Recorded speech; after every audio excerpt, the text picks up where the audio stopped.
বন্ধুরা, আজকের এই ভিডিওতে আমি একটা সহজ পদ্ধতি দেখাবো যেখানে যে কোনো ছবির অর্থাৎ যে কোনো দাগ লাগা ছোপ লাগা ছবিকে কী করে স্মুথ করা যায় সেই ভিডিওটাই আমরা আপনাদের দেখাবো। যেমন এই ছবিটা দেখুন কেমন দাগ আছে, এই ছবিটাকে স্মুথ করে আমি এরকমভাবে ছবি বানাবো। তো চলুন ভিডিওটি শুরু করা যাক। তো প্রথমে আমি ফটোশপের যে ভার্সনটা ইউজ করি সেটাকে ওপেন করার পরে সেই ফটোটাকে আমি ওপেন করে নিলাম। সরি, আমি ফটো ওপেন করছি না, ফটো দেখে নিচ্ছি। তো আমি ফটোটাকে ওপেন করে নেব। ওপেন করার পরে লেয়ারটি একটা কপি করে নেব। তো আমি একদম লেয়ারটা ছেড়ে দিলাম। লেয়ার কপি করার পরে আমি এটাকে মোডটাকে ভিউড লাইট করে নিলাম। তারপরে ইমেজ থেকে আমি এটাকে ইনভার্ট করে নেব। কন্ট্রোল আই করে আমি ইনভার্ট করতে আমি ইমেজ থেকে করলাম।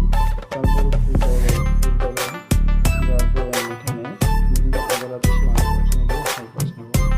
হাই পাসটাকে আমি একটু বেশি রাখবো, মনে হচ্ছে এটাকে বেশি স্মুথ হয়।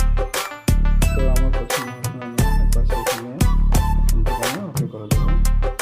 ওকে করার পরে আবার ফিল্টারে যাব এবং ফিল্টার থেকে আমি ব্লোরে থেকে গাউসিয়ান ব্লর অপশনটা ক্লিক করব।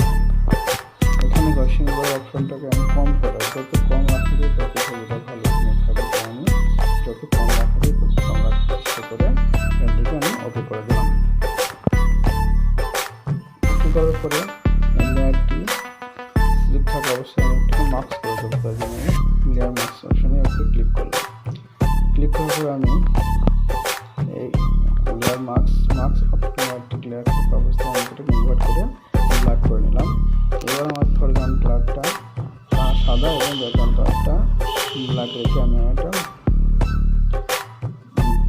ব্রাশ নিয়ে নিলাম এবং ব্রাশের সাইজ ক্যাপাসিটি এবং টোটাল 100 থেকে হার্ডনেস 0 করে আমি এটাকে পেন্ট করতে থাকলাম।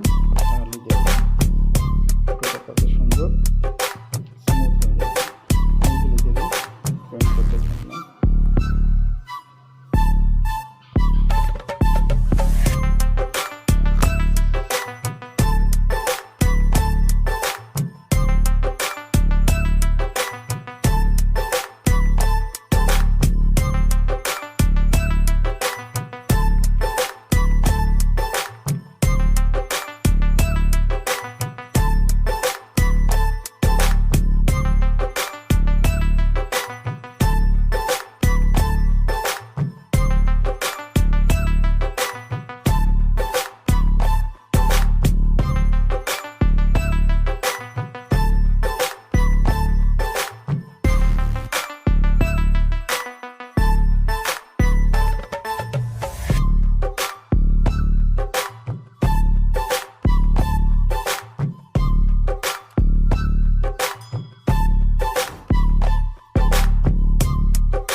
এইভাবে যে কোনো দাগ লাগা ছবিকে স্মুথ করে দেয়।